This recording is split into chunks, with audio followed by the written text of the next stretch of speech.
জানো তো, মেয়েরা রূপবতী গুণবতী হওয়ার থেকে ভাগ্যবতী হওয়াটা খুবই দরকার। কারণ আমি মনে করি ভাগ্যটাই যদি খারাপ হয় তাহলে রূপবতী গুণবতী হোক কী লাভ। So hello everyone, good morning. কেমন আছো সবাই? আশা করছি সবাই ভালো আছো, সুস্থ আছো। আমার মিষ্টি ব্লগে তোমাদের অনেক অনেক স্বাগতম জানি। আবার তোমাদের মাঝে একটা ছোট্ট ভিডিও নিয়ে চলে এলাম। আজকে দিনটা হচ্ছে বৃহস্পতিবার, ঘড়ি কাঁটায় বাজে তোমার 5:30টার মতো। তো আমি ভিডিওটা করেছি বৃহস্পতিবারে, কাজের ব্যস্ততার জন্য তোমাদের সাথে কিন্তু শেয়ার করতে পারিনি। আজকে শুক্রবারে আমি তোমাদের সাথে ভিডিওটা শেয়ার করছি। আমি ঘুমের থেকে উঠে ফার্স্ট টাইমে কিন্তু আমাদের মেন দরজায় যে তালা লাগিয়ে রেখেছিলাম সেই তালাটা কিন্তু আমি খুলে দিলাম। আমরা প্রত্যেক দিন রাত্রে কিন্তু আমরা মেন দরজায় তালা লাগাই, প্লাস আমাদের যে বারান্দায় গ্রিল আছে গ্রিলেও কিন্তু তালা লাগিয়ে রাখি। যা দিনকাল পড়েছে ভীষণ ভয় লাগছে। সেফটি থাকাটা আমাদের খুবই দরকার। তোমাদেরও বলছি তোমরাও সবসময় সেফটি থাকার চেষ্টা করো। আর আমরা যখন বাড়িতে থাকি তখনও কিন্তু আমরা মেন দরজার গেটটা সবসময় লাগিয়েই রাখি। কারণ যখন বাইরে যাই তখন তাছাড়া আদার্স টাইম কিন্তু সবসময় লাগিয়ে রাখি। কারণ ভীষণ ভয় লাগে, মা মেয়ে থাকি তো, আর আমাদের মাথার উপরে ছাদ নেই, ভয়টা আমার আরও সবসময় বেশিই লাগে। তো আমি ঘুমে থেকে উঠে দেখো দরজাটা খুলে তারপরে বাসনগুলো মেজে নিলাম। কারণ ফার্স্ট টাইমে আমি বাসনগুলো মেজে নিলাম এই কারণে আমি রান্নাটা বসিয়ে দিয়েছি। আর রান্না বসিয়ে দিয়ে আমি তারপরে কিন্তু আদার্স যে কাজকর্মগুলো থাকে সেগুলো আমি করে নিই। আর রান্না করার জন্য তো কিছু বাসন লাগবে, সেই জন্য বাসনটাকে মেজে তারপরে আমি এখন উঠোনটা ঝাড় দিচ্ছি। আমি প্রত্যেক দিন কিন্তু চেষ্টা করি রান্নাটা বসিয়ে দিয়ে কাজগুলো করার।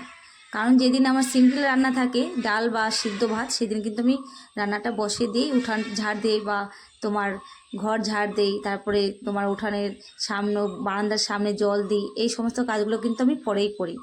আর যেদিন মনে করো তরকারি রান্না করবো সেদিন আর কিন্তু আমি উঠানটা ঝাড় দিতে পারি না, কারণ উঠানটা অনেক বড় তো। আর তরকারি রান্না করলে তখন ওখান থেকে না বেশি নড়তে পারি না, কারণ তরকারিটা লেগে লেগে যায় সেই কারণে।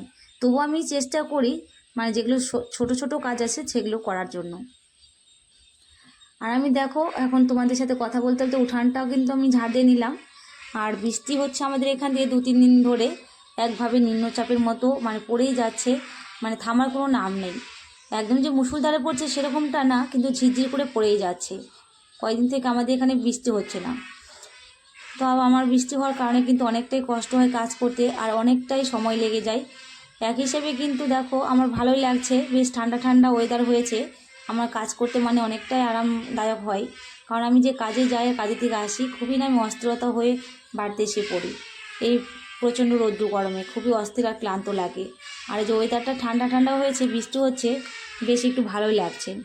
কিন্তু আরেক দিকে দেখো ভালো লাগছে, আরেক দিকে তোমার কষ্ট হচ্ছে। এই যে আমার কাজগুলো বেড়ে যায়, মানে অনেকটা সময় লেগে যায় কাজ করতে, আর আমার কাজে লেট হয়ে যায়।